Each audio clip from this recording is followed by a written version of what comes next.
We came, we watched, we conquered. When people ask would I rather be feared or loved, that's easy. I want people to be afraid of how much they love me. What an amazing roller coaster journey it's been, from having one day to apply, knowing I wouldn't get picked, and now 5 live streams, 15 hours, and 45 episodes later, I have completed my task. I feel a lot of emotions. First, again, thank you so much to Dish Network for not only picking me, but having this contest in the first place. Round all us Office fans up and give us a run for our Shroot bucks.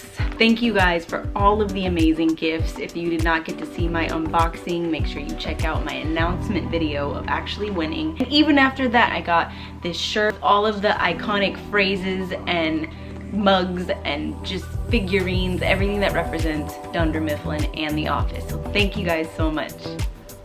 I don't know if you've noticed my new threads, but I decided now that I am far more superior and pretty much promoted in the Office community, I needed to dress the part. I still have on slippers though. So once I got the news and was ready to begin my journey, I was like, how can I do this? Before I started the challenge, I had to pick which episodes am I gonna watch. And at first I thought, you know what, let's go pick some of my favorites, kind of put that in order and go from there. And then I just was like, it's not right. It's not right if I don't start from the beginning and see just where we happen to end up after 45 episodes. Like the fate of me winning this contest, we ended right at the episode that started it all for me. We just squeezed by with getting Phyllis's wedding as the 44th episode, and I was like, it's meant to be. We were supposed to start at the beginning. Because of the state we're in, with everybody being quarantined at home and me taking it very seriously, doing my part, not being outside, normally I would have had a watch party with a couple of my close friends and cousins who are already fans of the show, who I know would have enjoyed finding the random tropes with me and stuff. But I was like, how can I, 1, still do that, and 2, still incorporate a watch party and maybe, just maybe, introduce The Office to people who I don't know how still have not watched it. I made a flyer that I'm very proud of, and I let everybody know, hey, every night at 6 p.m. Pacific Standard Time, I am going live on Instagram and we are watching 1 or 2 episodes of The Office. A little low budget. I did not have production set up to stream or to live stream another thing. We made it work. I had, my props, my mugs. I told everybody they had to wear sweats and a sweatshirt of the day in true quarantine fashion. You had to pick your snack of the day, and because it was so late in the day, I was like, I'd love to have coffee, but I cannot have coffee this late, so we switched to tea. So I would tell them my tea of the day. I told them this is what we're looking for. If you want to help me out, if you want to call things out in the comments, hey, Jim looked, hey, Michael said that. We had a commercial break where I answered questions, gave trivia, gave fun facts. So it was really cool. I actually started having a lot of fun, and I'm actually sad that it's over. They were sad that it's over. I told them they needed to finish on their own, keep watching The Office, and I mean, Dish, if you need me to binge anything else, I got my crew already. Dish wanted to know a couple things after I completed, kind of just an overall recap summary, and the first question is, how did you like the challenge? I loved the challenge from the moment I heard about it. I think I firstly have learned that never give up, and as Michael Scott would say, you miss 100% of the shots that you don't take. I was discouraged because I was so late and so close to the deadline that I almost didn't apply or even submit at all. And look at that, I almost beat out 200,000 applicants. I liked it a lot. There were a lot of weird emotions that came up. Like once I watched the final episode the other day, I got like sad, and I was like, Brandi, you can still watch The Office. It was more just the community that I built and kind of people rooting for me. I even thought, like, what if I'm the official tally person for The Office for these 16 tropes? Why don't I just finish the series so that I I, Brandi, have the official count of how many times Jim smirks at the camera. I'm seriously considering it. Was it difficult to watch so many in a row? No. The more difficult aspect is forgetting that I'm keeping track of things, and then once I would see something like, oh yeah, write it down, go find the tally, I would pause it and rewind it. Did that really count as Pam proving she's a badass? Let's review again. So I almost was getting too critical, too analytical, but no, it wasn't difficult. It just kept me on my toes. During the challenge, did you physically react more or less? I would definitely say more. And especially while I was live with all of my fellow employees at Brandi Mifflin, teaching people like, hey, this is what Dwight usually does, or hey, Meredith hasn't gotten into her alcoholism yet. I would yell out, he just did it. I was loud, I was physical, I was jumping, I was pointing at the TV. I would be anticipating and expecting things from memory, and then they would or wouldn't happen. There was a lot going on. What surprised me the most? The thing that surprised me the most is how little certain things happen, like Michael saying that's what she said.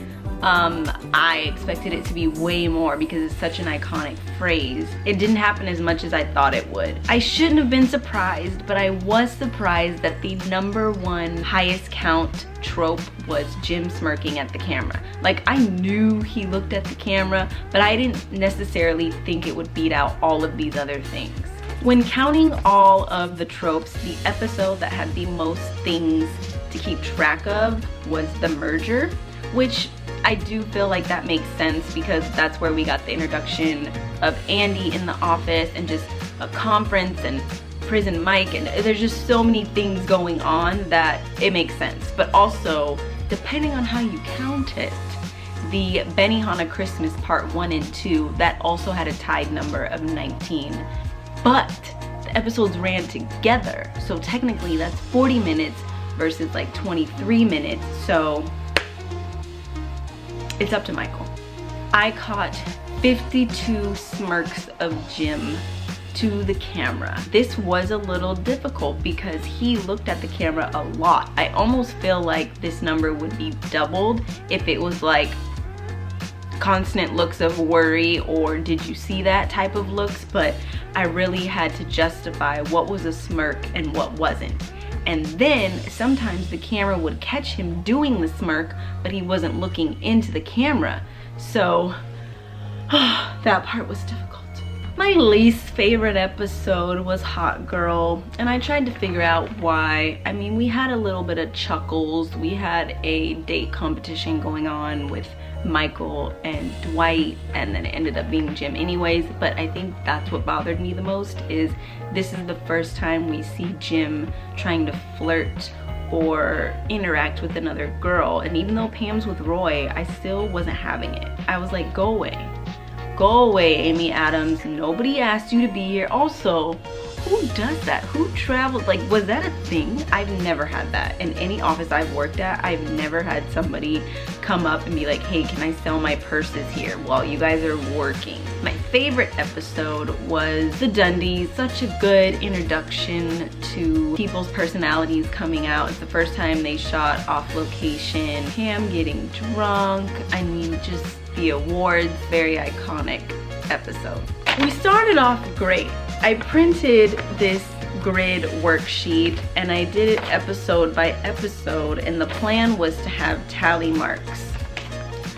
Shortly after, I realized this wasn't enough room, and we resulted to a handwritten copy with no words. So basically, which is why there's so many folds, I would take this and put it next to this, and then next thing you know, I look away, I grab a snack, the lines are messed up. So this wasn't the best method, but I was already so far in, I kind of just kept going. That's one thing I would change. Why not print 2 of these, Brandi? I don't know. And there you have it. That is my whole experience with the Dish Network office dream job. I had a great time, a great memory. I feel I deserve some sort of placement on the office board of super fans. This Dundie means more now than it ever would have before. Now when it's on my desk, it will be known for winning the Office Dream Job Challenge, which is such a great story to have instead of fine work or smelliest bowel movement. When I win my Oscar, I will say, but I had a Dundie first. This pillow will be with me till the end of time. Why this face was chosen, I'm not sure. I don't even remember him making this face in the episode. It's like they said, hey, we're gonna put this on a pillow, make a face. And he was like, I'll leave you with one of the best and most accurate quotes of Michael. Everyone knows I am Beyonce, always.